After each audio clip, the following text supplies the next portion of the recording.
Hello students, welcome to Gyanam institute Amritsar. So Punjab police constable ਦੇ last year previous year 2024 ਦੇ sets ਜੋ ਹੈ ਅਸੀਂ ਮੈਥਸ ਦੇ ਸੋਲਵ ਕਰ ਰਹੇ ਸੀ। 9 ਸੈਟਸ ਜਿਹੜੇ ਆ ਆਲਰੇਡੀ ਸੋਲਵ ਕਰਕੇ YouTube ਚੈਨਲ ਤੇ ਆਲਰੇਡੀ ਪਏ ਆ। ਸੋ 10th ਸੈਟ ਕਰਦੇ ਆ। ਪੇਪਰ ਆਲਰੇਡੀ ਸਟਾਰਟ ਹੋ ਚੁੱਕਾ ਵਾ 4 ਤਰੀਕ ਤੋਂ। ਠੀਕ ਹੈ, ਸੋ ਆਪਾਂ ਟਰਾਈ ਕਰਾਂਗੇ ਜਿੰਨੇ ਜ਼ਿਆਦਾ ਲਾਸਟ ਤੱਕ ਆਪਾਂ ਪੇਪਰਸ ਅਪਲੋਡ ਕਰ ਸਕੀਏ 2024 ਦੇ ਉਹਨੇ ਕਰਾਂਗੇ। ਠੀਕ ਹੈ, ਸੋ ਸਟਾਰਟ ਕਰਦੇ ਆ ਮੈਥਸ ਦਾ ਸੈਟ 10th। ਫਸਟ ਕੁਐਸਚਨ ਦੇਖਦੇ ਆ ਕੀ ਹੈ। तो फर्स्ट क्वेश्चन है कि if the shopkeeper marks an overcoat at 35% more than the purchase price. ठीक है, ਇਹਦਾ मतलब ਕੀ ਹੈ ਕਿ ਅਗਰ ਮੰਨ ਲਓ ਉਹਨੂੰ ओवरकोट 100 रुपए ਦਾ ਆਇਆ ਵਾ ਤਾਂ ਉਹ 35% ਵਧਾ ਕੇ ਲਿਖ ਰਿਹਾ ਦਾ, मतलब 135 रुपए ਦਾ ਉਹਦੇ ਉੱਪਰ ਪ੍ਰਾਈਸ ਲਿਖ ਰਿਹਾ ਵਾ। ਸੋ ਮੈਂ ਲਿਖ ਸਕਦਾ ਕਿ 100 ਵਾਲੀ ਚੀਜ਼ ਜਿਹੜੀ ਹੈ ਉਹ ਕਿੰਨੇ ਦੀ ਲਿਖ ਰਿਹਾ ਵਾ, 135 ਦੀ।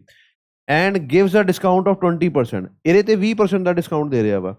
किसी भी नंबर ਤੇ 10% ਅਗਰ ਨਿਕਾਲਣਾ ਹੋਏ ਉਸ ਨੰਬਰ ਦਾ ਅਸੀਂ ਕਰਦੇ ਹਾਂ ਰਾਈਟ ਸਾਈਡ ਤੋਂ ਇੱਕ ਨੰਬਰ ਛੱਡ ਦਿੰਦੇ, ਜਿੱਦਾਂ ਕਿ 135 ਦਾ 10% ਕੀ ਹੋਊਗਾ 13.5, ਤਾਂ 20% ਕੀ ਹੋਊਗਾ 27। ਸੋ ਡਿਸਕਾਊਂਟ ਕਿੰਨਾ ਵਾ 27 ਰੁਪਏ ਦਾ, ਸਾਡੇ ਕੋਲ ਬਚੂਗਾ ਕਿੰਨਾ 108 ਰੁਪਏ। ਠੀਕ ਹੈ ਜੀ, ਸੋ ਫਾਈਂਡ ਹਿਸ ਪ੍ਰੋਫਿਟ ਪਰਸੈਂਟੇਜ। ਸੋ ਪ੍ਰੋਫਿਟ ਪਰਸੈਂਟੇਜ ਕਿੰਨੀ ਹੋਊਗੀ, 100 ਵਾਲੀ ਚੀਜ਼ ਅਗਰ 108 ਦੀ ਵੇਚੀ ਹੈ ਤਾਂ ਸਾਡਾ ਪ੍ਰੋਫਿਟ ਹੋਊਗਾ 8% ਦਾ। ਠੀਕ ਹੈ ਜੀ, ਲੱਗੀ ਗੱਲ ਸਮਝ, ਈਜ਼ੀ ਕੁਐਸਚਨ ਸੀਗਾ। ਇਹਨੂੰ ਅਸੀਂ ਸਕਸੈਸਿਵ ਦੇ ਨਾਲ ਵੀ ਕਰ ਸਕਦੇ ਹਾਂ। ਸਕਸੈਸਿਵ ਦੇ ਵਿੱਚ ਆਪਾਂ ਜਿਹੜਾ ਫਾਰਮੂਲਾ ਲਗਾਉਣੇ ਉਹ 'ਚ ਸਿੱਧਾ ਆਨਸਰ ਸਾਡੇ ਕੋਲ ਪਰਸੈਂਟੇਜ ਦੇ ਵਿੱਚ ਹੀ ਆਊਗਾ। ਅਗਰ ਪਰਸੈਂਟੇਜ ਪੁੱਛਿਆ ਇਸ ਕੁਐਸਚਨ 'ਚ ਪਰਸੈਂਟੇਜ ਹੀ ਪੁੱਛੀ ਹੈ, ਸੋ ਇਹਦੇ ਵਿੱਚ ਪਹਿਲਾ ਨੰਬਰ ਜਿਹੜਾ ਹੁੰਦਾ ਉਹ ਮਾਰਕਅਪ ਹੁੰਦਾ ਵਾ। ਮਾਰਕਅਪ ਹਮੇਸ਼ਾ ਪੋਜ਼ਿਟਿਵ ਹੈ, ਨੰਬਰ ਵੱਧ ਰਿਹਾ ਹੁੰਦਾ, ਇਸ ਲਈ +35 ਮਾਈਨਸ ਅਸੀਂ ਕੀ ਲੈਂਦੇ ਹਾਂ 20। ਇੱਥੇ ਕੀ ਹੈ ਡਿਸਕਾਊਂਟ, ਡਿਸਕਾਊਂਟ ਕਿੰਨਾ ਵਾ ਨੈਗੇਟਿਵ 'ਚ ਹੁੰਦਾ ਵਾ, ਮਤਲਬ ਡਿਕਰੀਜ਼ ਹੋ ਰਿਹਾ ਵਾ, ਇਸ ਲਈ ਮਾਈਨਸ ਲਵਾਂਗੇ। ਪਲੱਸ ਮਾਈਨਸ ਹੁਣ ਇਹਨਾਂ ਨੂੰ ਦੋਨੋਂ ਨੰਬਰ ਨੂੰ ਕਰਨਾ ਮਲਟੀਪਲਾਈ A B ਨੂੰ, ਪਲੱਸ ਮਾਈਨਸ ਇਸ ਮਾਈਨਸ 35 ਨੂੰ 2 ਨਾਲ ਮਲਟੀਪਲਾਈ ਕਰਾਂਗੇ ਤਾਂ ਕੀ ਆਊਗਾ 70, ਇੱਕ 0 ਇੱਥੇ ਐਕਸਟਰਾ ਵਾ, ਇੱਥੇ ਆ ਗਿਆ 100। ਸੋ 35 ਵਧਿਆ 20 ਘਟ ਗਿਆ, ਕਿੰਨਾ ਆ ਗਿਆ 15। 15 ਦੇ ਵਿੱਚੋਂ ਇਹ 7 ਜੋ ਹੈ ਇੱਥੇ ਮਾਈਨਸ ਹੋ ਜਾਊਗਾ, ਸਾਡਾ ਆਨਸਰ ਕਿੰਨਾ ਆਊਗਾ 8%। ਸੋ ਇਸ ਤਰੀਕੇ ਦੇ ਨਾਲ ਡਾਇਰੈਕਟਲੀ ਸਾਡੇ ਕੋਲ ਪਰਸੈਂਟੇਜ ਹੀ ਨਿਕਲ ਕੇ ਆਉਂਦੀ ਹੈ ਪ੍ਰੋਫਿਟ ਪਰਸੈਂਟ। ਠੀਕ ਹੈ ਜੀ, ਚਲੋ ਨੈਕਸਟ ਕੁਐਸਚਨ ਦੇਖਦੇ ਹਾਂ। ਨੈਕਸਟ ਕੁਐਸਚਨ ਹੈ ਕਿ ਇੱਕ ਆਈਟਮ ਜੋ ਕਾਸਟ ਕਰ ਰਹੀ ਹੈ 2000 ਰੁਪਏ ਘੱਟ 5000 ਤੋਂ, ਇਹਦਾ ਮਤਲਬ ਕਾਸਟ ਪ੍ਰਾਈਸ ਕਿੰਨਾ ਵਾ ਸਾਡੇ ਕੋਲ 3000। The dealer offer a discount of 10%, the retailer further offers a discount of 5%। So dealer ਨੇ ਪਹਿਲਾਂ ਇਹ ਤੇ 10% ਦਾ ਡਿਸਕਾਊਂਟ ਦਿੱਤਾ। ਦੇਖੋ ਮੈਥਮੈਟੀਕਲ ਕਰਦੇ ਸਿਰਫ ਕੈਲਕੂਲੇਸ਼ਨ, 10% ਦਾ ਅਗਰ ਇੱਥੇ ਡਿਸਕਾਊਂਟ ਹੋਊਗਾ ਤਾਂ 300 ਰੁਪਏ ਡਿਸਕਾਊਂਟ ਹੋ ਜਾਊਗਾ। ਸੋ 300 ਦਾ ਮਤਲਬ ਅਗਰ 300 ਵਿੱਚੋਂ ਆਪਾਂ ਮਾਈਨਸ ਕਰੀਏ ਤਾਂ ਕਿੰਨਾ ਆ ਜਾਊਗਾ 2700। ਅੱਗੇ ਰਿਟੇਲਰ ਨੇ ਫਰਦਰ ਕਿੰਨਾ ਡਿਸਕਾਊਂਟ ਦਿੱਤਾ 5% ਦਾ, ਇਹਦਾ 10% ਕਿੰਨਾ ਹੁੰਦਾ 270, 5% ਕਿੰਨਾ ਹੋਊਗਾ 135।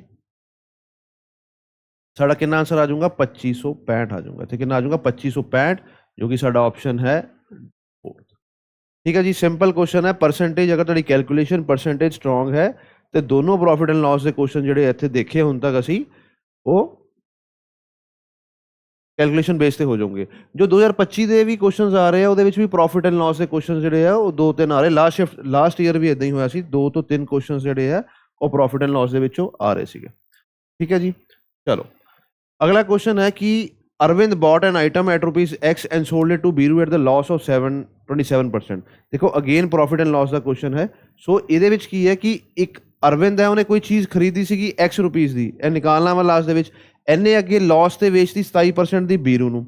ਬੀਰੂ ਨੇ ਅੱਗੇ 199 ਰੁਪੀਜ਼ ਇੱਥੇ ਸਪੈਂਡ ਕੀਤੇ ਆ ਟਰਾਂਸਪੋਰਟੇਸ਼ਨ ਚਾਰजेस, ਫਿਰ ਜਿੰਨੇ ਦਾ ਇਹਨੂੰ ਪਿਆ ਉਹਦੇ ਤੇ 45% ਦੇ ਪ੍ਰੋਫਿਟ ਦੇ ਅੱਗੇ ਇਹਨੂੰ ਮੀਨੂ ਨੂੰ ਸੇਲ ਕਰ ਦਿੱਤੇ। ਤਾਂ ਮੀਨੂ ਨੂੰ ਕਿੰਨੇ ਦੇ ਸੇਲ ਕੀਤੇ ਜਾਂ ਮੀਨੂ ਨੇ ਕਿੰਨੇ ਦੇ ਪਰਚੇਸ ਕੀਤੇ, ਉਹ ਨੰਬਰ ਹੈਗਾ ਸਾਡੇ ਕੋਲ 1972। ਤੋ ਦੇਖੋ ਅਗਰ ਤਾਂ ਇਹ ਪਰਸੈਂਟੇजेस ਦੇ ਨਾਲ ਚੱਲਦਾ ਰਹਿੰਦਾ ਕੁਐਸਚਨ, ਜਿੱਦਾਂ ਕਿ 27% ਹੈ, ਇਹ 45% ਹੈ, ਫਿਰ ਤਾਂ ਮੈਂ ਸਿੰਗਲ ਲਾਈਨ ਚੇਨ ਰੂਲ ਦੇ ਨਾਲ ਇਹਦਾ ਆਨਸਰ ਨਿਕਾਲ ਦਿੰਦਾ। ਪਰ ਵਿੱਚ ਉਹਨੇ ਰੁਪੀਜ਼ ਦੇ ਵਿੱਚ ਪੈਸੇ ਵੀ ਖਰਚੇ ਆ ਜਿਹਨੂੰ ਕਿ ਆਪਾਂ ਐਡਜਸਟ ਕਰਨਾ। ਸੋ ਸਾਨੂੰ ਸਟੈਪ ਬਾਈ ਸਟੈਪ ਚੱਲਣਾ ਪਊਗਾ। ਸਭ ਤੋਂ ਪਹਿਲਾਂ ਕੀ ਹੈ, ਅਸੀਂ ਦੇਖਾਂਗੇ ਕਿ ਅਗਰ ਇਹ 45% ਦਾ ਪ੍ਰੋਫਿਟ ਬੀਰੂ ਨੂੰ ਹੋਇਆ ਵਾ, ਸੋ ਮੈਂ ਲਿਖ ਸਕਦਾ ਕਿ ਬੀਰੂ ਨੂੰ ਜਿੰਨੇ ਦਾ ਇਹ ਪ੍ਰੋਡਕਟ ਪਿਆ ਸੀ ਉਹ ਤੇ 45% ਦੇ ਪ੍ਰੋਫਿਟ ਦਾ ਮਤਲਬ ਹੁੰਦਾ ਵਾ 145। ਕਾਸਟ ਪ੍ਰਾਈਸ 100%, 45% ਪ੍ਰੋਫਿਟ 145 ਹੋ ਗਿਆ। 145% ਜਿਹੜਾ ਵਾ ਉਹਨੂੰ ਅਸੀਂ ਕਿੱਦਾਂ ਲਿਖਦੇ ਹਾਂ, ਦੇਖੋ ਜਿਹਦਾ ਪਰਸੈਂਟ ਹੈ 100 ਆਉਂਦਾ ਵਾ, ਉਹਨੂੰ ਅਗਰ ਮੈਂ 5 ਦੇ ਟੇਬਲ 'ਚ ਕਰੂੰਗਾ ਤਾਂ 20 ਆਊਗਾ।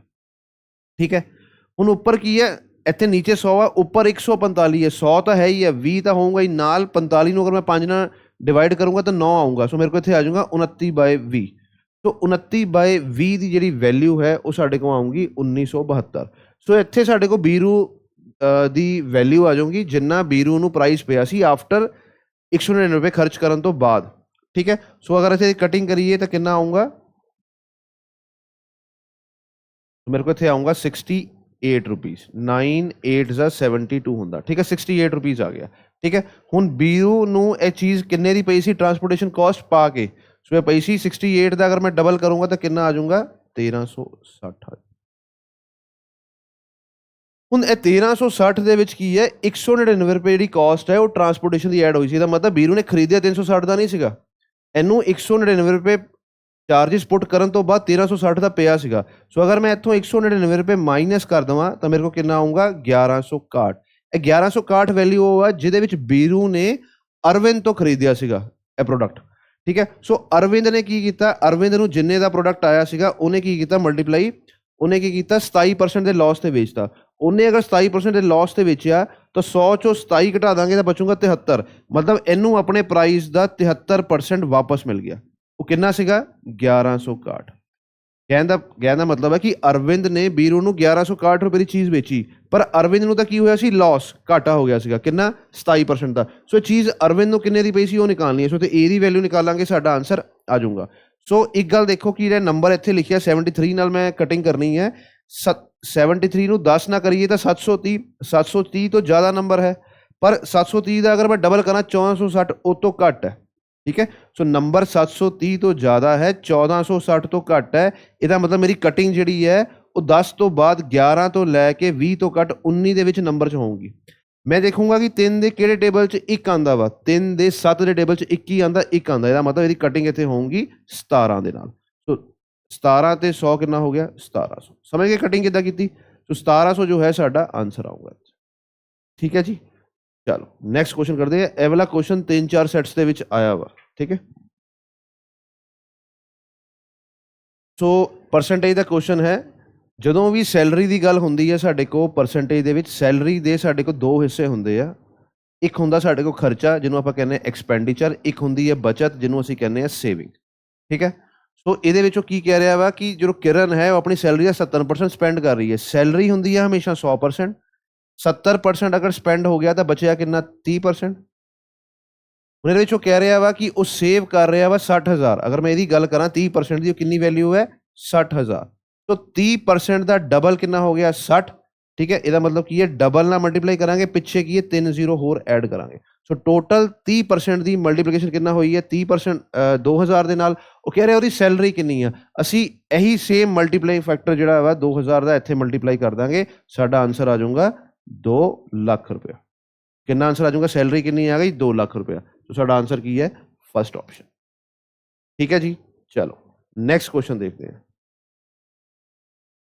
ਕਹਿੰਦਾ in the first unit examination of school the average marks obtained by the student class A. ਇੱਕ ਕਲਾਸ ਏ ਹੈ, ਉਹਦੇ ਵਿੱਚ ਜਿੰਨੇ ਵੀ ਬੱਚੇ ਆ ਉਹਨਾਂ ਦੇ ਐਵਰੇਜ ਮਾਰਕਸ ਜਿਹੜੇ ਆ ਉਹ ਕਿੰਨੇ ਆ 40%। ਠੀਕ ਹੈ, and the average marks obtained by student of class B. ਇੱਕ ਕਲਾਸ ਬੀ ਹੈ, ਉਹਦੇ ਵਿੱਚ ਐਵਰੇਜ ਜਿਹੜੀ ਹੈ ਉਹ ਕਿੰਨੀ ਹੈ 60%। ਠੀਕ ਹੈ, ਉਹ ਕਹਿ ਰਿਹਾ ਵਾ ਕਿ ਏ ਤੇ ਬੀ ਦੋਨਾਂ ਦੀ ਮਿਲਾ ਕੇ ਜੋ ਪਰਸੈਂਟੇਜ ਆਈ ਹੈ ਉਹ ਕਿੰਨੀ ਆਈ ਹੈ 48%। ਕਿੰਨੀ ਆਈ ਹੈ 48%। ਉਹ ਕਹਿ ਰਿਹਾ ਕਿ ਦੋਨਾਂ ਦੇ ਵਿੱਚ ਕਲਾਸਾਂ ਜਿਹੜੇ ਸਟੂਡੈਂਟਸ ਆ ਉਹਦੀ ਰੇਸ਼ੋ ਕੀ ਹੈ। ਸੋ ਸਾਡੇ ਕੋਲ ਐਲੀਗੇਸ਼ਨ ਦੇ ਨਾਲ ਕਰਨਾ ਬੜਾ ਈਜ਼ੀ ਕੁਐਸਚਨ ਹੈ। ਇਹਦੇ ਵਿੱਚੋਂ ਇਹਨੂੰ ਮਾਈਨਸ ਕਰ ਦਿਓ, ਸਾਡੇ ਕੋਲ ਆਨਸਰ ਕਿੰਨਾ ਆ ਜਾਊਗਾ ਇੱਥੇ 12। ਇਹਦੇ ਵਿੱਚੋਂ ਇਹਨੂੰ ਮਾਈਨਸ ਕਰਾਂਗੇ ਤਾਂ ਇੱਥੇ ਸਾਡੇ ਕੋਲ ਆਨਸਰ ਕਿੰਨਾ ਆ ਜਾਊਗਾ 8। ਇਹ ਹੁੰਦਾ ਰੇਸ਼ੋ ਦੇ ਵਿੱਚ। ਸੋ 12:8 ਸਾਡੇ ਕੋਲ ਹੁੰਦੀ ਹੈ 3:2। 4 ਦੇ ਟੇਬਲ ਦੇ ਵਿੱਚ ਅਸੀਂ ਕੀ ਕਰਾਂਗੇ ਕਟਿੰਗ ਕਰਾਂਗੇ 3:2। ਠੀਕ ਹੈ ਜੀ, ਸੋ ਸਾਡਾ ਆਨਸਰ ਹੈ 3:2 ਜੋ ਕਿ ਫਸਟ ਆਪਸ਼ਨ ਹੈ। ਠੀਕ ਹੈ, ਸੋ ਬੜਾ ਈਜ਼ੀ ਕੁਐਸਚਨ ਹੈ। ਜਦੋਂ ਵੀ ਸਾਨੂੰ ਮਿਕਸਿੰਗ ਦਾ ਕੁਐਸਚਨ ਆਵੇ ਜਾਂ ਫਿਰ ਪਰਸੈਂਟੇਜ, ਜਿੱਦਾਂ ਕਿ ਇਹ ਆਇਆ ਵਾ 2 ਕੈਟੇਗਰੀਜ਼ ਦਿੱਤੀਆਂ ਹੋਈਆਂ, ਜਿੱਦਾਂ ਕਿ ਮੰਨ ਲਓ ਰਾਈਸ ਇੱਕ 40 ਰੁਪਏ ਕਿਲੋ ਹੈ, ਇੱਕ 60 ਰੁਪਏ ਕਿਲੋ ਹੈ। ਸੋ ਟੋਟਲ ਪ੍ਰਾਈਸ ਮਿਕਸ ਕਰਨ ਤੋਂ ਬਾਅਦ ਅਗਰ 48 ਰੁਪੀਜ਼ ਪਰ ਕੇਜੀ 48 ਰੁਪਏ ਕਿਲੋ ਆਇਆ ਤਾਂ ਕਿਹੜੀ ਆਪਾਂ ਰੇਸ਼ੋ ਦੇ ਵਿੱਚ ਇਹਨੂੰ ਮਿਕਸ ਕੀਤਾ ਵਾ ਤਾਂ ਵੀ ਆਨਸਰ ਸਾਡੇ ਕੋਲ ਸੇਮ ਹੀ ਆਊਗਾ। ਠੀਕ ਹੈ ਜੀ, ਚਲੋ ਨੈਕਸਟ ਕੁਐਸਚਨ ਦੇਖਦੇ ਹਾਂ। ਏ ਤੇ B, A and B invest in partnership. So partnership ਦੇ ਵਿੱਚ ਇੱਕ ਗੱਲ ਯਾਦ ਰੱਖਣੀ, ਪਾਰਟਨਰਸ਼ਿਪ 'ਚ ਕੀ ਹੁੰਦਾ ਵਾ ਇਨਵੈਸਟਮੈਂਟ ਕਰਦੇ ਆ, ਕਿੰਨੇ ਟਾਈਮ ਲਈ ਕਰਦੇ ਆ, ਤੇ ਪ੍ਰੋਫਿਟ ਨੂੰ ਆਪਾਂ ਡਿਵਾਈਡ ਕਰਦੇ ਆ। ਸੋ ਜਿਹੜਾ ਪ੍ਰੋਫਿਟ ਨੂੰ ਅਸੀਂ ਡਿਵਾਈਡ ਕਰਨਾ ਹੁੰਦਾ ਵਾ ਉਹ ਡਿਵਾਈਡ ਕਰਨਾ ਹੁੰਦਾ ਇਨਵੈਸਟਮੈਂਟ ਇਨਟੂ ਟਾਈਮ ਦੀ ਰੇਸ਼ੋ ਦੇ ਵਿੱਚ। ਇਹ ਲਿਖ ਲਓ ਤੁਸੀਂ, ਇਨਵੈਸਟਮੈਂਟ ਇਨਟੂ ਟਾਈਮ ਦੀ ਰੇਸ਼ੋ ਦੇ ਵਿੱਚ। ਬਸ ਆਹੀ ਚੀਜ਼ ਦੇ ਵਿੱਚ ਸਾਰਾ ਕੁਐਸਚਨ ਜਿਹੜਾ ਵਾ ਸੋਲਵ ਹੋ ਜਾਂਦਾ ਵਾ। ਸੋ ਕਹਿ ਰਿਹਾ ਕਿ ਉਹਨਾਂ ਨੇ A and B invest in partnership in the ratio 5:6। ਸੋ 5:6 ਜੋ ਹੈ A ਤੇ B ਦੀ ਇਨਵੈਸਟਮੈਂਟ ਦਾ ਪਾਰਟ ਹੈ, ਠੀਕ ਹੈ। At the end of 8 months A withdrew, ਸੋ ਇਹਦਾ ਮਤਲਬ ਕੀ ਹੈ 8 months ਦਾ ਮਤਲਬ ਕਿ ਟਾਈਮ, ਸੋ ਮੈਂ ਤੁਹਾਨੂੰ ਕਿਹਾ ਇਨਵੈਸਟਮੈਂਟ ਇਨਟੂ ਟਾਈਮ, ਅਗਰ ਮੈਂ ਇੱਥੇ 8 ਨਾਲ ਨੂੰ ਮਲਟੀਪਲਾਈ ਕਰਾਂ ਇਨਵੈਸਟਮੈਂਟ ਟਾਈਮ, ਸੋ ਜੋ ਪ੍ਰੋਫਿਟ ਦਾ ਹਿੱਸਾ ਵਾ ਉਹ 40 ਪੁਆਇੰਟਸ ਆਉਂਗੇ। ਦੇਖੋ ਪ੍ਰੋਫਿਟ ਕੀ ਹੈ ਇਨਵੈਸਟਮੈਂਟ ਇਨਟੂ ਟਾਈਮ, ਸੋ ਇਨਵੈਸਟਮੈਂਟ ਟਾਈਮ ਕਿੰਨਾ ਆ ਗਿਆ 40। A withdraws the capital if their final profit divided in the ratio this, ਸੋ ਕਹਿੰਦਾ ਜਿਹੜਾ ਫਾਈਨਲ ਪ੍ਰੋਫਿਟ ਹੈ ਇਹ ਤਾਂ ਸਾਡੇ ਕੋਲ ਮਲਟੀਪਲਾਈ ਕਰਕੇ ਆਇਆ, ਪਰ ਜਿਹੜਾ ਫਾਈਨਲ ਪ੍ਰੋਫਿਟ ਦੀ ਰੇਸ਼ੋ ਹੈ ਹੈਗੀ ਹੈ 5:9। ਕਿੰਨੀ ਹੈ 5:9। ਅਸੀਂ ਦੱਸਣਾ ਵਾ ਕਿ B for how many months B's capital remain invested, ਅਸੀਂ ਇਹਦੇ ਕੋਰਸਪੋਂਡਿੰਗ ਵੈਲਿਊ ਲੱਭਣੀ ਹੈ, 8 months ਦੇ ਕੋਰਸਪੋਂਡਿੰਗ ਵੈਲਿਊ ਲੱਭਣੀ ਹੈ। ਦੇਖੋ ਹੁਣ ਇਹ 40 ਕਿੱਦਾਂ ਆਇਆ ਸੀਗਾ 8 × 5 40, ਹੁਣ ਮੈਂ ਇੱਥੇ ਵੈਲਿਊ ਨਿਕਾਲਣੀ ਹੈ। ਬੇਸਿਕਲੀ ਕੀ ਉਹ ਕਹਿ ਰਿਹਾ ਕਿ ਪ੍ਰੋਫਿਟ ਉਹਨਾਂ ਨੇ ਇਸ ਰੇਸ਼ੋ ਦੇ ਵਿੱਚ ਡਿਵਾਈਡ ਕੀਤਾ ਵਾ, ਸੋ ਇਹਦਾ ਮਤਲਬ ਜੋ ਅਸੀਂ 40 ਪੁਆਇੰਟਸ ਨਿਕਾਲੇ ਆ ਤਾਂ ਜੋ ਉਹਨੇ 5 ਪੁਆਇੰਟਸ ਦੱਸੇ ਆ ਸੇਮ ਹੈ।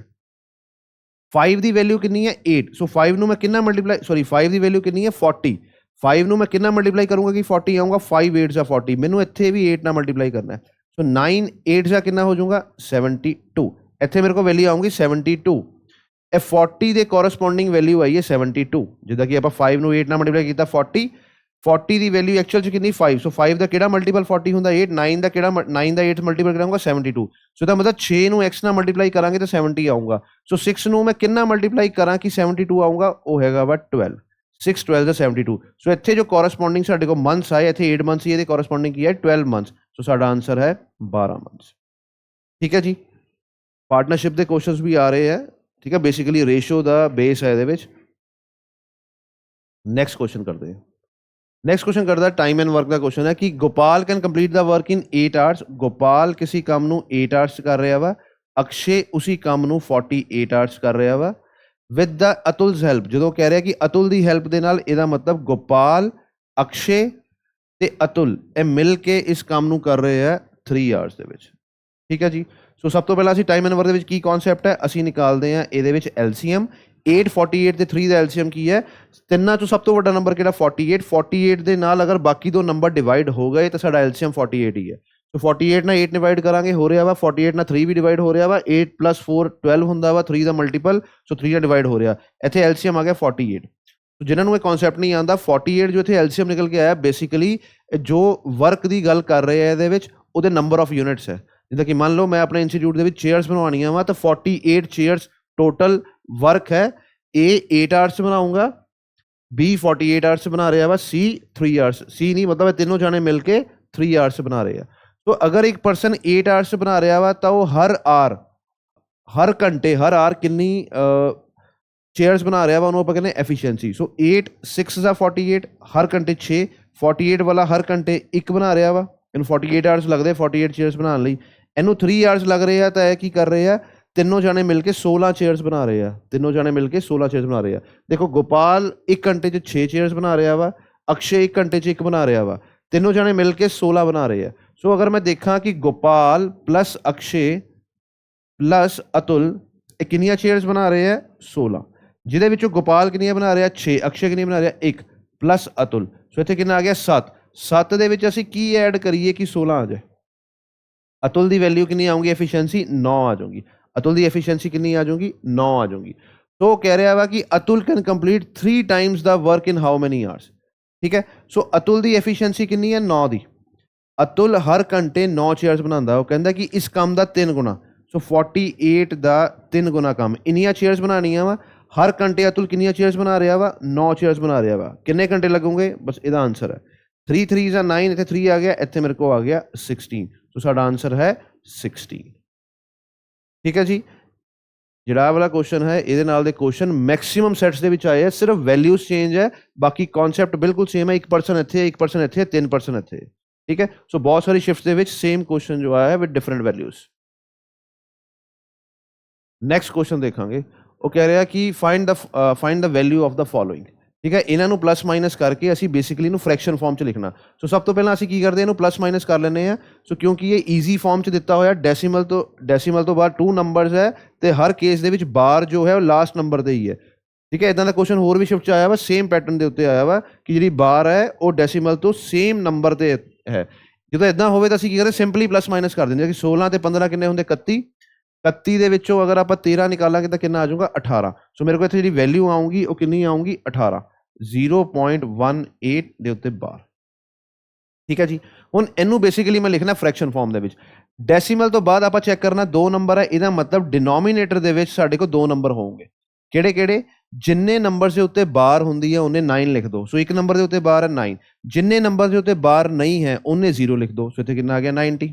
ਠੀਕ ਹੈ, ਯਾਦ ਰੱਖਿਓ ਡੈਸੀਮਲ ਤੋਂ ਬਾਅਦ ਜਿੰਨੇ ਨੰਬਰਸ ਹੈ ਉਹਨੇ ਨੰਬਰਸ ਹੀ ਸਾਡੇ ਕੋਲ ਜਨਰਲੀ ਡਿਨੋਮੀਨੇਟਰ 'ਚ ਆਉਂਦੇ ਆ। ਸੋ ਜਿੰਨੇ ਨੰਬਰਾਂ ਉੱਤੇ ਬਾਰ ਹੈ ਇੱਕ ਦੇ ਉੱਤੇ ਤਾਂ ਮੈਂ 9 ਲਿਖਦਾ, ਜਿੰਨੇ ਉੱਪਰ ਨਹੀਂ ਹੈ ਤਾਂ ਮੈਂ ਉਹਨੇ 0 ਲਿਖ ਦਿੱਤੇ। ਹੁਣ ਅਸੀਂ ਕੀ ਕਰਾਂਗੇ, ਨੰਬਰ ਨੂੰ ਐਸ ਸੱਚ ਲਿਖ ਦੇਵਾਂਗੇ ਇੱਥੇ, ਕਿਉਂਕਿ ਡੈਸੀਮਲ ਦੀ ਜਗ੍ਹਾ 'ਤੇ ਤਾਂ ਅਸੀਂ ਨੀਚੇ 90 ਲਿਖਤਾ।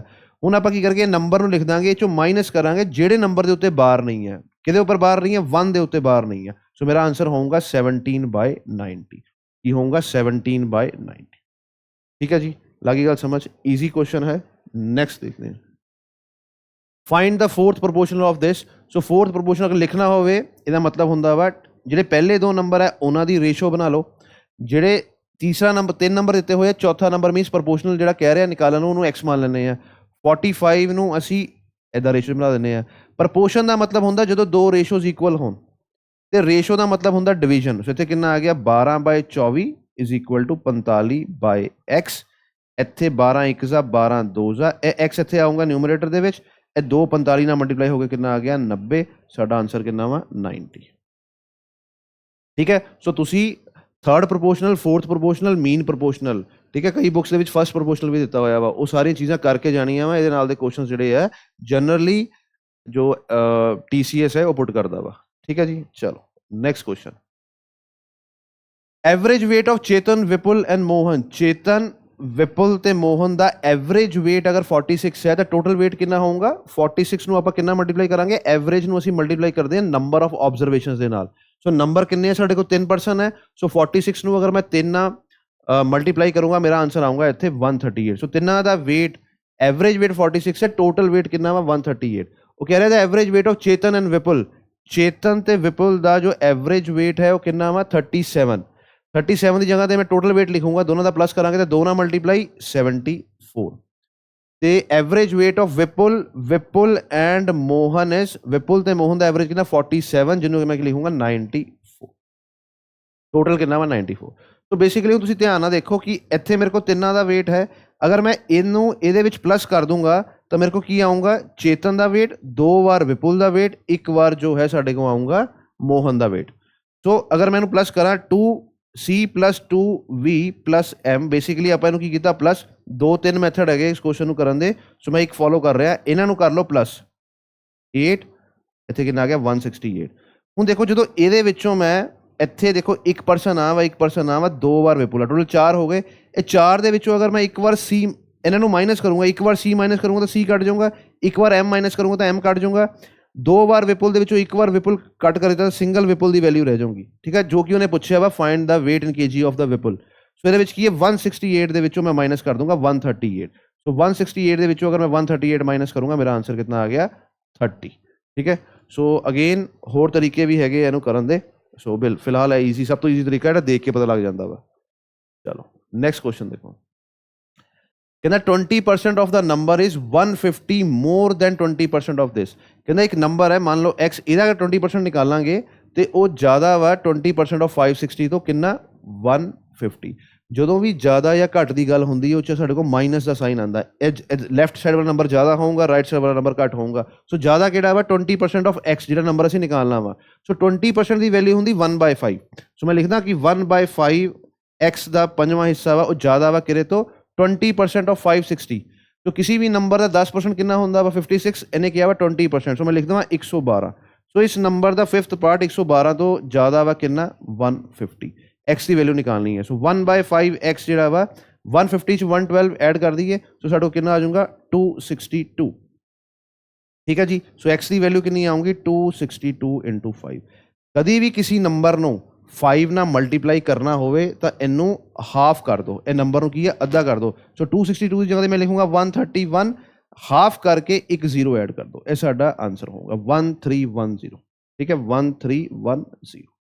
ਠੀਕ ਹੈ ਜੀ, ਚਲੋ ਨੈਕਸਟ ਕੁਐਸਚਨ ਦੇਖਦੇ ਹਾਂ।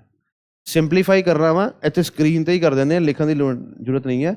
ਸੋ ਬ੍ਰੈਕਟ ਦੇ ਕੇਸ ਦੇ ਵਿੱਚ ਦੇਖੋ ਕੁਐਸਚਨ ਸੋਲਵ ਹੁੰਦਾ ਵਾ ਬੋਰਡ ਮਾਸ ਦੇ ਨਾਲ, ਜਿਹਦੇ ਵਿੱਚ ਸਭ ਤੋਂ ਪਹਿਲੀ ਚੀਜ਼ ਕੀ ਹੈ ਬ੍ਰੈਕਟ। ਸੋ ਇੰਟਰਨਲ ਬ੍ਰੈਕਟ ਜਿਹੜੀ ਸਭ ਤੋਂ ਅੰਦਰ ਬ੍ਰੈਕਟ ਹੁੰਦੀ ਹੈ, ਬੇਸਿਕਲੀ ਬ੍ਰੈਕਟ ਦਾ ਵੀ ਸੀਕੁਐਂਸ ਹੁੰਦਾ ਵਾ। ਹਾਲਾਂਕਿ ਸੀਕੁਐਂਸ ਜਿਹੜੀ ਹੈ ਉਹ ਦਿੱਤੀ ਵੀ ਇਦਾਂ ਹੀ ਹੁੰਦੀ ਹੈ ਕਿ ਸੋਲਵ ਪਹਿਲਾਂ ਅੰਦਰੋਂ ਸੋਲਵ ਕਰਦੇ ਹੋਏ ਬਾਹਰ ਆਵਾਂਗੇ, ਬ੍ਰੈਕਟ ਦੀ ਸੀਕੁਐਂਸ ਆਟੋਮੈਟਿਕਲੀ ਫੋਲੋ ਹੁੰਦੀ ਹੈ। ਠੀਕ ਹੈ ਜੀ। ਸੋ ਸਭ ਤੋਂ ਪਹਿਲਾਂ ਆਪਾਂ ਕੀ ਦੇਖਾਂਗੇ, ਇੱਥੇ ਕੀ ਆ ਗਿਆ 7 ਤੇ 6 13। ਹੁਣ ਅਗਰ ਮੈਂ ਇੱਥੇ ਦੇਖਾਂ ਤੇ 15 ਵਾ, 15 ਚੋਂ 13 ਗਏ ਤਾਂ ਇਹਦੀ ਵੈਲਿਊ ਸਾਡੇ ਕੋਲ ਆਊਗੀ 2।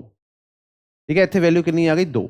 ਠੀਕ ਹੈ, ਹੁਣ ਇੱਥੇ ਦੇਖੋ 11 ਤੇ 10 ਕਿੰਨੇ ਹੁੰਦੇ 21, 21 ਚੋਂ 2 ਗਏ ਤਾਂ ਸਾਡੀ ਵੈਲਿਊ ਕਿੰਨੀ ਆ ਜਾਊਗੀ, ਇਹਦੀ ਟੋਟਲ ਵੈਲਿਊ ਕਿੰਨੀ ਆ ਜਾਊਗੀ 19 ਵੈਲਿਊ ਆ ਜਾਊਗੀ। ਠੀਕ ਹੈ, ਹੁਣ ਦੇਖੋ ਇੱਥੇ ਜੋ ਅਗਰ ਮੈਂ ਦੇਖਾਂ, ਇੱਥੇ ਦੇਖਾਂ ਤੇ ਲਿਖਿਆ 4 ਡਿਵਾਈਡ ਬਾਈ 2 ਇੰਟੂ 19, ਆਹ ਚੀਜ਼ ਆ ਗਈ ਸਾਡੇ ਕੋਲ।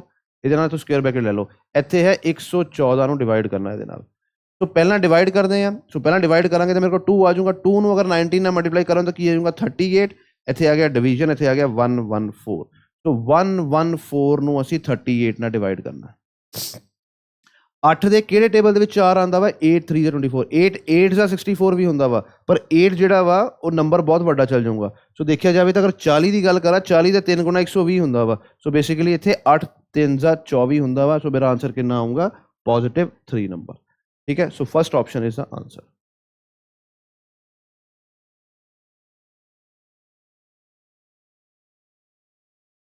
अगेन इजी क्वेश्चन है, फोर्थ प्रोपोर्शनल है, ਇਹਦਾ फोर्थ प्रोपोर्शनल ਇਹਨਾਂ ਦੀ ਰੇਸ਼ੋ ਨਿਕਾਲਣੀ ਹੈ। ਇਹਦੇ ਵਿੱਚ ਨਾ ਇੱਕ ਚੀਜ਼ ਹੋਰ ਯਾਦ ਕਰਨੀ ਹੁੰਦੀ ਹੈ ਕਿ ਜਿਹੜਾ ਪ੍ਰੋਡਕਟ ਆਫ ਮੀਨਸ ਹੁੰਦਾ ਵਾ ਨਾ, ਉਹ ਪ੍ਰੋਡਕਟ ਆਫ ਐਕਸਟ੍ਰੀਮਸ ਦੇ ਬਰਾਬਰ ਹੁੰਦਾ ਵਾ। ਇਹਨਾਂ ਦੋਨਾਂ ਦੀ ਮਲਟੀਪਲ ਜੋ ਨੰਬਰ ਵਿੱਚ ਹੈ एक्सट्रीम वाले नंबर से मल्टीपल के बराबर होंगे। अगर मैं एक्स की वैल्यू निकालना तो इतने आ जाऊँगा 4 × 3.2/8। ठीक है, सो यह मीन है, इन्हों की मल्टीप्लिकेशन एक्सट्रीम की मल्टीप्लिकेशन ली मैं 8 ਨੂੰ डिनोमिनेटर च लै गया। यदि गल करांगे तो 6 × 6/3 y की वैल्यू है। तो इतने तो मेरे को आ गया 12। इतने अगर गल की जाए तो 4 1s इतने कितना आ गया 2s, इतने मेरे को आ जाना वा 1.6। तो 1.6 जो है x की वैल्यू है, y की वैल्यू कितनी है 12, ये रेशो निकालनी है। तो इतने मैं लिख दूँगा 16:120। ठीक है, तो 4 के टेबल देखेंगे 4, इतने आऊँगा 3, इतने कितना आ गया 30। तो मेरा आंसर कितना होगा 2:15। यदि कटिंग फर्दर नहीं कर सकते आप। सो 2:15 जो है साडा की है आंसर। ठीक है जी, चलो नैक्सट क्वेश्चन देखते हैं। जनरली SSC ਦੇ ਵਿੱਚ क्वेश्चन आंदा ਹੁੰਦਾ ਵਾ, ਜਦੋਂ ਵੀ ਸਾਡੇ ਕੋਲ ਇੱਥੇ ਪਲੱਸ ਆ ਜਾਏ, ਜਦੋਂ ਵੀ ਸਾਡੇ ਕੋਲ ਇੱਥੇ ਪਲੱਸ ਜਾਂ ਤਾਂ ਪਲੱਸ ਆਊਗਾ ਜਾਂ ਮਾਈਨਸ ਆਊਗਾ, ਉਹ ਜਿਹੜਾ ਨੰਬਰ ਤੁਹਾਨੂੰ ਦਿੱਤਾ ਹੋਊਗਾ ਇਹ ਨੰਬਰ ਹਮੇਸ਼ਾ 2 ਸਕਸੈਸਿਵ ਨੰਬਰਸ ਦੇ ਮਲਟੀਪਲੀਕੇਸ਼ਨ ਨਾਲ ਆਉਂਦਾ ਵਾ। ਜਿੱਦਾਂ ਕੀ ਇਹ ਨੰਬਰ ਕਿੱਦਾਂ ਆਊਗਾ 5 × 6, 2 ਸਕਸੈਸਿਵ ਨੰਬਰ। ਠੀਕ ਹੈ, ਸੋ 2 ਸਕਸੈਸਿਵ ਨੰਬਰ ਮਤਲਬ ਕੀ ਹੈ ਕਿ 2 ਲਗਾਤਾਰ ਨੰਬਰ ਨੂੰ ਮਲਟੀਪਲਾਈ ਕਰਕੇ ਨੰਬਰ ਆਊਗਾ। ਅਗਰ ਤਾਂ ਇੱਥੇ ਪਲੱਸ ਦਿੱਤਾ ਹੋਇਆ ਵਾ ਤਾਂ ਇਹਨਾਂ ਦੋਨਾਂ ਚੋਂ ਵੱਡਾ ਨੰਬਰ ਤੁਹਾਡਾ ਆਨਸਰ ਹੈ। ਅਗਰ ਇੱਥੇ ਮਾਈਨਸ ਦਿੱਤਾ ਹੁੰਦਾ तो इन्होंने दोनों छोटा नंबर का आंसर होना सी, क्योंकि प्लस दिता हुआ साडा आंसर कितना होगा 6 होगा। ठीक है, 30 हो गया, 6 7s 42, 7 8s 56, इदां दे नंबर दिते होंगे जिन्हें लगातार मल्टीप्लिकेशन हो रही होंगी है। नैक्सट क्वेश्चन देखते हैं, इनू सिंपलीफाई करना वा 3 की पावर 12। सो बेसिकली देखो 3 की पावर 6, 3 की पावर 5, इनू मान लीजिए 3 की पावर 2, 3 की पावर 3। सो बेसिकली आप देखना होंगे कि कन्वर्ट किहदे च करना वा, 3 ਨੂੰ 9 च करा कि 9 ਨੂੰ 3 ना करा। सो सारे ऑप्शन मेरे को 3 की फॉर्म दे विच है, 9 वाला भी 3 की पावर स्क्वेयर 3 की स्क्वेयर है। सो असीं कहते 3 च कन्वर्ट करते हैं। 3 की पावर 12 है तो इन्हूं मैं इदां लिख सकदा वा कि 3 का स्क्वेयर, 9 हुंदा वा, इहदी पावर 9 लिखी हुई है। ठीक है, सो इहदे विच की है मल्टीप्लिकेशन हुंदा इंडेक्स रूल्स के हिसाब नाल। सो मेरे को इत्थे आ जाऊगा 3 की पावर 12 अपॉन 3 की पावर 18। सो आंसर साडा कितना होगा 3 की पावर 12 - 18, 3 की पावर -6। हम देखेंगे 3 की पावर -6 है नहीं है, तो साढ़े को की है 3 की पावर -6 ਨੂੰ ਮੈਂ ਇਦਾਂ ਵੀ ਲਿਖ ਸਕਦਾ ਮੈਂ 3 की पावर 6 डिनोमिनेटर ਦੇ ਵਿੱਚ। ਇਹ ਆਪਸ਼ਨ ਸਾਡਾ ਜਿਹੜਾ ਵਾ ठीक है जी। चलो नैक्सट क्वेश्चन देखते हैं। अमित ਦੀ ਇਨਕਮ 2019 ਦੇ ਵਿੱਚ 24,600 ਸੀਗੀ। हर साल 30% इंक्रीज हुई है, 2 साल बाद कितनी इंक्रीज होगी। 2 तरीके है, अगर तुहाडी प्लस करन दी कैलकुलेशन करन दी जिहड़ी पावर है वो तुहानूं कैलकुलेशन करनी बड़ी ईजीली आती है, तो असीं मैनुअली भी ऐड कर 30% ऐड करो, फिर अगले साल 30% ऐड करो, तो जो आंसर आऊगा तुहाडा मैच कर जाऊगा। अगर मैं सक्सैसिव की गल करा, 2 नंबर अगर 30% तो इंक्रीज होंदा वा, बेसिकली वो 69% जिहड़ा वा इंक्रीज हो जाता वा। कितना इंक्रीज होंदा वा 69%, या फिर 69% सीधा इहदे विच ऐड कर दो। 246 ਦਾ ਜਿਹੜਾ 69% है वो ਤੁਸੀਂ ਇਹਦੇ ਵਿੱਚ डायरैक्टली ऐड कर दो। ठीक है, सो अगर मैनुअली करना 30%, सो साढ़े को 1% की वैल्यू कितनी है 246। 1% की वैल्यू कितनी है, सॉरी 10% की वैल्यू कितनी है 2460, ਅਸੀਂ निकालनी है 30% की। तो अगर मैं ਇਹਨੂੰ ਗੱਲ ਕਰਾਂ ਕਿ ਇਹ 2500 है, 2500 ਦਾ 3 ਗੁਣਾ ਦਾ 7500 ਹੁੰਦਾ ਵਾ। ਇੱਕ ਵਾਰ 2500 ਚੋਂ 40 ਘੱਟ ਹੈ ਤਾਂ 7500 ਚ ਕਿੰਨਾ ਘੱਟ ਹੋਊਗਾ 120, तो ਸਾਡੇ ਕੋਲ ਆਊਗਾ 7380, 30% ਕਿੰਨਾ ਆਊਗਾ 7380। ठीक है, 2460 ਨੂੰ अगर मैं 2500 ਲਵਾਂ ਤਾਂ 3 ਗੁਣਾ ਕਰਤਾ, 10% 2460 है, सो मैं मान लेना 10% ਜਿਹੜਾ ਵਾ 2500 है, 3 ਗੁਣਾ ਕਿੰਨਾ ਹੋ ਗਿਆ 7500, पर 2540 ਘੱਟ है तो 7500 ਚ ਕਿੰਨਾ ਘੱਟ ਹੋਊਗਾ 120। सो 7500 ਚੋਂ 100 ਘਟਾਵਾਂਗੇ ਤਾਂ 7400, 20 ਘਟਾਵਾਂਗੇ ਤਾਂ 7380 ਆ ਗਿਆ। ਸੋ 3 ਸਾਲ ਪਹਿਲੇ ਸਾਲ ਬਾਅਦ 30% ਦੇ ਇੰਕਰੀਮੈਂਟ ਤੋਂ ਬਾਅਦ ਸਾਡੀ ਜਿਹੜੀ ਸੈਲਰੀ ਹੈ ਉਹ ਹੋਊਗੀ 31980। ਹੁਣ ਕੀ ਹੈ ਸਾਡੇ ਕੋਲ ਜਿਹੜਾ 10% ਹੈ ਉਹ 3198 ਹੈ, ਇਹਦਾ 3 ਗੁਣਾ ਇਹਦੇ ਵਿੱਚ ਐਡ ਕਰ ਦਿਓ। 3198 ਦਾ ਅਗਰ ਮੈਂ 3 ਟਾਈਮਸ ਦੀ ਗੱਲ ਕਰਾਂ ਜਿੱਥੇ ਕੀ ਆ ਜਾਊਗਾ 4, 2 ਕੈਰੀ, 9 3 27 ਤੇ 2 ਕੈਰੀ ਕੀਤਾ ਸੀ 9, 2 ਫਿਰ ਕੈਰੀ ਹੋ ਗਿਆ, 3 1 35, 3 3 9। ਸੋ ਨੈਕਸਟ ਟਾਈਮ ਜਿਹੜੀ ਸੈਲਰੀ ਵਧਣੀ ਹੈ ਉਹ 9594 ਰੁਪਏ ਵਧਣੀ ਹੈ, 94। ਇੱਥੇ ਆ ਗਿਆ 41574 ਜੋ ਹੈ ਸਾਡਾ ਆਨਸਰ ਹੈ। ਜਾਂ ਤੁਸੀਂ ਡਾਇਰੈਕਟਲੀ 69% ਜਿਹੜਾ ਵਾ ਐਡ ਕਰ ਦਿਓ, ਜਾਂ ਇਦਾਂ ਲਿਖੋ 24600 ਇੰਟੂ 169%, ਇਹਨੂੰ ਮਲਟੀਪਲਾਈ ਕਰਾਂਗੇ ਤਾਂ ਵੀ ਸਾਡਾ ਆਨਸਰ ਜੋ ਹੈ ਉਹ ਕੀ ਆਊਗਾ 41574। ਠੀਕ ਹੈ, ਬਹੁਤ ਸਾਰੇ ਮੈਥਡ ਹੁੰਦੇ ਆ ਕੁਐਸਚਨ ਨੂੰ ਕਰਨ ਦੇ।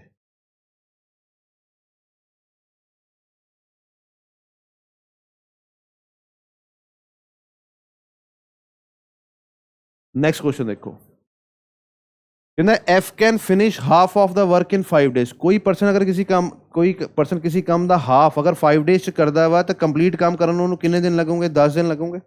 इदा ही C can finish 3/4 of the work, जो सी है वो काम का 3/4 हिस्सा कितने टाइम च करता वा 15 दिनों के। देखो इसका मतलब होंगे वा कि 3 यूनिट काम करने लिए 15 दिन लग रहे हैं।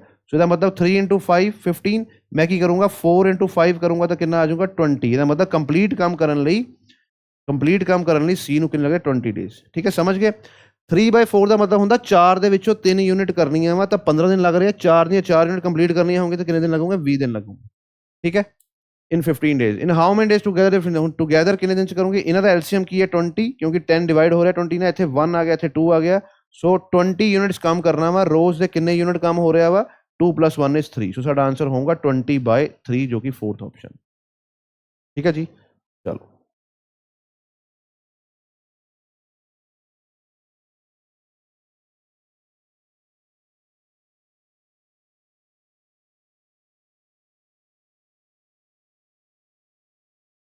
नैक्सट क्वेश्चन देखते हैं। नैक्सट क्वेश्चन है डाटा इंटरप्रिटेशन के उत्ते।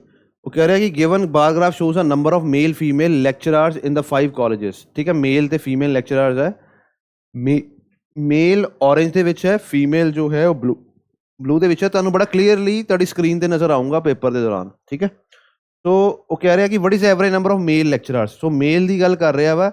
सो मेल मीनस रैड या ऑरेंज वाला पार्ट, इन्हों की आपां एवरेज निकालनी है। 30 + 20 = 50, 35 ਤੇ 35 कितने होंगे 70, 70 ਤੇ 50 कितने हो गए 120, 140 ਤੇ 145, टोटल है 145। ਤੇ किन्ने जो कॉलेजेस है 1 2 3 4 5, एवरेज निकालनी है, इनू कर दो 5 ਨਾਲ डिवाइड, साडा आंसर कितना आ जाऊगा 29। तो 29 जो है 4th ऑप्शन है। ठीक है जी, चलो डाटा इंटरप्रिटेशन के क्वेश्चन तुहाडे जिन्ने भी सैट्स मैं देखे है, एक सैट वधिया आया सीगा बस लास्ट दी शिफ्टां च आया सी, बाकी सारे इदां ही प्लस माइनस एवरेज ही है। ठीक है जी, चलो Ashok bot an item at the rate of 50, तो 150 रुपीज़ दियाँ 12 आइटम्स इन्हें खरीदियाँ ते बेचने के टाइम ते एक इन्हें बेची 26 रुपए की। सो 20 आप देखेंगे एक आइटम किन्ने की खरीदी,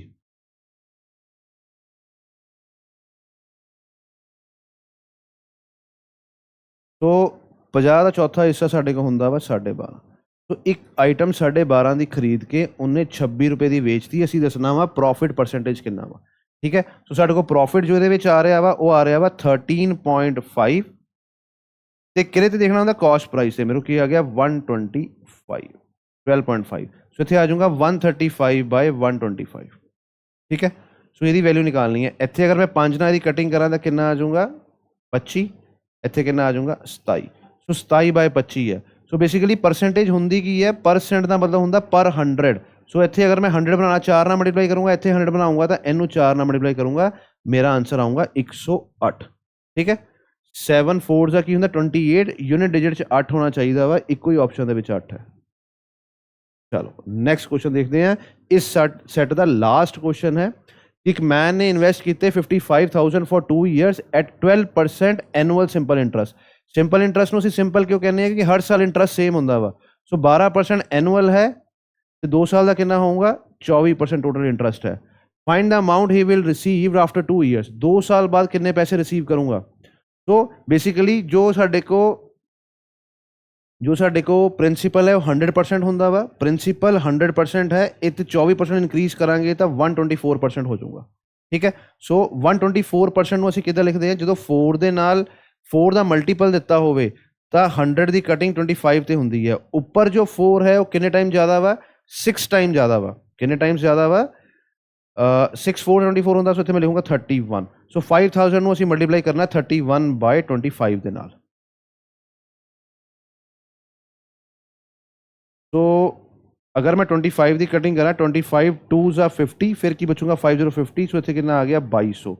तो बेसिकली साडा आंसर कितना होगा 2200 इंटू 124। तो 124 ਨੂੰ अगर मैं 22 ना करा, सो दोनों बार 2 ना मल्टीप्लाई करना, ऊपर वाले नंबर को डबल करके लिख दो। 124 से डबल कितना होंदा वा 248। एक क्रॉस लगा के थे फिर लिख दो 248 8 2 7 2। सो 2728 एक 0 इत्थे एक्स्ट्रा लगावांगे, असीं 2 0 लगावांगे बकायदा। तो साडा आंसर जो है वो मैच नहीं कीता। असीं दसना की है, तो find the amount he will receive after 2 years। 2 साल बाद कितने पैसे रिसीव होंगे। ओके